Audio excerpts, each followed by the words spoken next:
Assalamualaikum warahmatullahi wabarakatuh. Selamat pagi anak-anak. Apa kabar? Semoga dalam keadaan baik ya. Marilah sebelum memulai pembelajaran pada pagi hari ini, kita berdoa terlebih dahulu. Berdoa dimulai. Cukup. Sebelum ke pembelajaran, kita presensi terlebih dahulu ya. Mas Apri, Mas Troy, Mas Ahmad. Baik, jadi hari ini hadir semua ya. Hari ini ada yang tahu kita akan belajar apa? Hari ini kita akan belajar tentang kelas 6, tema 5, subtema 1, pembelajaran 3. Tujuan pembelajaran pada pagi hari ini yaitu yang pertama, dengan mengamati gambar, bereksplorasi dan berdiskusi, siswa mampu membedakan macam-macam magnet secara benar.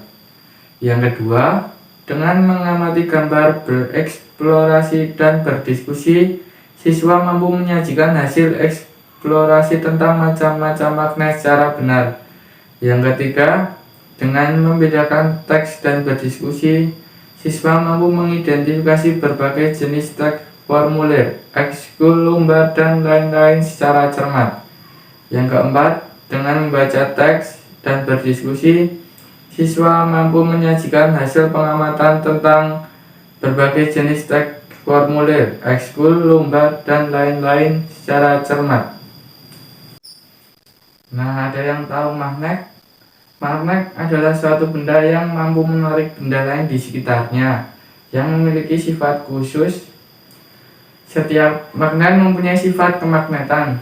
Sifat kemagnetan adalah kemampuan benda dalam menarik benda-benda lain di sekitarnya. Berdasarkan bahannya, magnet buatan dibedakan menjadi 3 kelompok. Yang pertama ada ferromagnetik. Ferromagnetik adalah bahan yang jika dibuat menjadi magnet, maka sifat kemagnetannya sangat kuat. Contohnya besi, baja, nikel, dan kobalt. Yang kedua, paramagnetik. Paramagnetik adalah bahan yang jika dibuat menjadi magnet, maka sifat kemagnetannya lemah. Contohnya aluminium dan platina. Yang ketiga, diamagnetik. Diamagnetik adalah bahan yang tidak dapat dibuat menjadi magnet. Selanjutnya, macam-macam magnet. Yang pertama ada magnet batang. Magnet batang adalah magnet yang bentuknya batang atau seperti balok atau kubus yang kecil. Yang kedua, magnet ladang. Magnet ladang dikenal juga dengan nama magnet tapal kuda karena memang bentuknya menyerupai tapal yang digunakan sebagai alas kaki kuda. Yang ketiga ada magnet jarum. Magnet jarum memiliki bentuk magnet pipih, memanjang, dan ada ujung yang lancip. Yang keempat, magnet silinder. Magnet silinder memiliki bentuk silinder, bentuknya bulat dan pipih. Yang kelima ada magnet cincin. Namanya juga magnet cincin ini. Magnet cincin bentuknya menyerupai cincin. Nah, selanjutnya buatlah kelompok bersama teman sebangkumu. Carilah informasi mengenai sifat-sifat magnet, lalu presentasikan di depan kelas. Nah, kita berikan aplaus buat yang sudah presentasi di depan kelas. Jadi, sifat-sifat magnet. Yang pertama, magnet bisa menarik benda tertentu. Misalnya bahan yang terbuat dari logam. Yang kedua, magnet memiliki 2 kutub. Magnet memiliki 2 kutub, yaitu kutub positif dan kutub negatif. Yang ketiga, kutub yang berbeda akan saling menarik, kutub yang sama akan saling menolak. Yang keempat, gaya magnet bisa menembus penghalang. Magnet memiliki gaya yang dapat menembus benda. Jadi meskipun ada logam yang terhalang oleh kaca atau kertas, namun logam tersebut tetap terkena gaya magnet. Yang kelima, magnet memiliki medan magnet. Magnet memiliki medan magnet yang akan mengeluarkan gaya magnet. Gaya magnet akan semakin rapat jika didekatkan dengan medan magnet, namun akan menjauh jika jaraknya juga menjauh dari medan magnet. Nah, selanjutnya kita akan belajar tentang formulir. Formulir adalah lembaran kertas dengan ukuran tertentu yang di dalamnya terdapat data atau informasi yang bersifat tetap dan juga bagian lain yang diisi dengan bagian yang tidak tetap.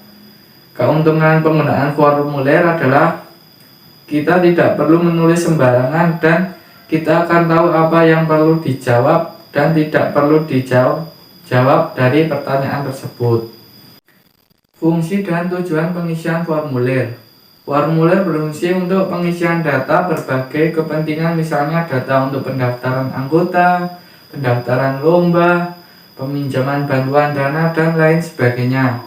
Tujuan pengisian formulir antara lain, yang pertama, penyeragaman pendataan, yang kedua, mempermudah penggolongan data, yang ketiga, mempermudah pemberkasan dalam sistem ataupun tempat, yang keempat, sebagai alat perencanaan, yang kelima sebagai alat kontrol dan evaluasi.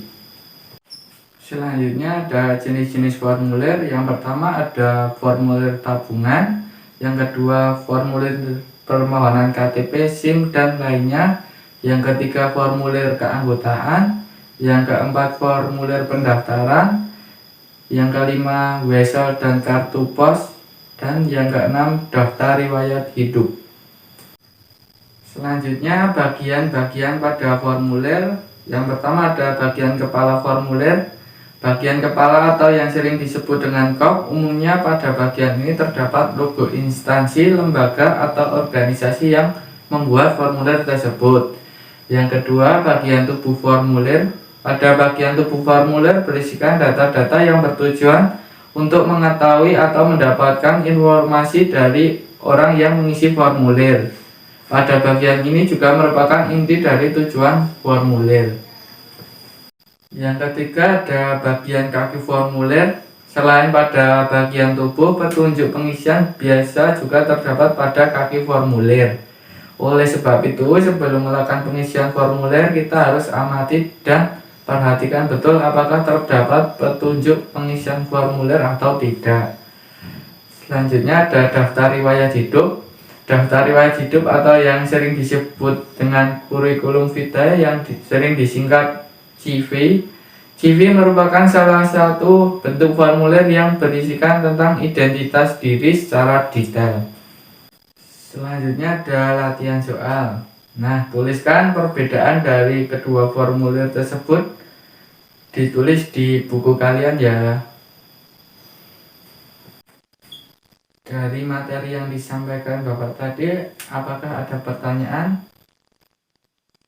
Baik, jika tidak ada, kesimpulan pembelajaran pada hari ini yaitu yang pertama, magnet adalah suatu benda yang mampu menarik benda lain di sekitarnya yang memiliki sifat khusus. Jenis-jenis magnet ada magnet batang, jarum, ladang, silinder, dan cincin.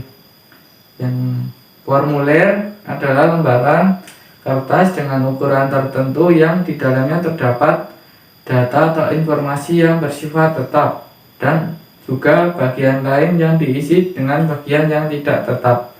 Formulir berfungsi untuk pengisian data berbagai kepentingan, misalnya data untuk pendaftaran anggota, pendaftaran lomba, peminjaman bantuan dana, dan lain sebagainya. Nah, di sini Bapak mempunyai reward buat yang aktif dan buat yang rajin. Untuk siswa yang aktif kita berikan kepada Mas Apri. Kita beri tepuk tangan buat Mas Apri. Selanjutnya buat siswa yang rajin kita berikan kepada Mas Troy. Berikan tepuk tangan buat Mas Troy. Baik, untuk mengakhiri pembelajaran pada pagi hari ini, alangkah baiknya kita berdoa terlebih dahulu. Berdoa dipersilahkan. Baik, mungkin itu yang dapat Bapak sampaikan. Kurang lebihnya Saya mohon maaf. Wassalamualaikum warahmatullahi wabarakatuh.